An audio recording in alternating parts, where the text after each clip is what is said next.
ఎవరికైనా వివాహం ఆలస్యం అవుతున్న సమయంలో వినాయకుడి అనుగ్రహం కలిగితే ఆ వివాహ సంబంధిత ఆటంకాలు తొలగిపోయి శీఘ్రమే వివాహయోగం సిద్ధిస్తుంది అంటారు. అదేవిధంగా ఉద్యోగంలో కూడా అభివృద్ధి లేకపోతే వినాయకుడి అనుగ్రహం ఉంటే తప్పక మనకు అభివృద్ధి లభిస్తుంది. ఇంకా అంచెలంచెలుగా పై స్థానాలుగా మనం చేరగలుగుతాం అని కూడా అంటూ ఉంటారు.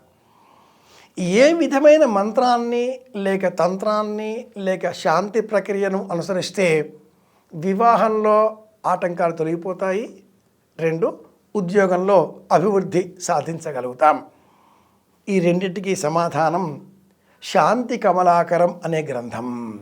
వివాహపరమైన చిక్కులు తొలగించుకునే నిమిత్తమై వినాయక శాంతి అనే పేరిట ఒక శాంతి ప్రక్రియను ఆచరించాలి.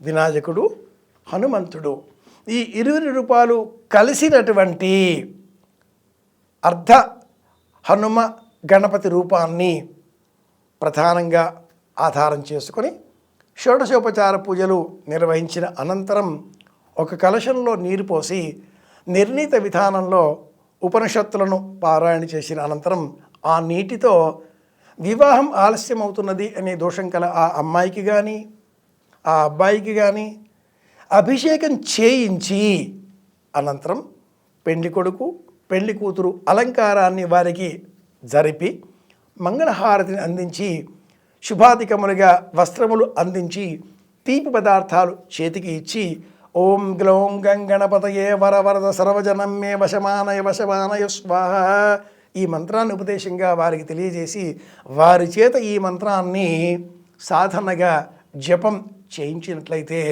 తప్పక వారికి వివాహ సంబంధిత దోషాలు తొలగిపోతాయి.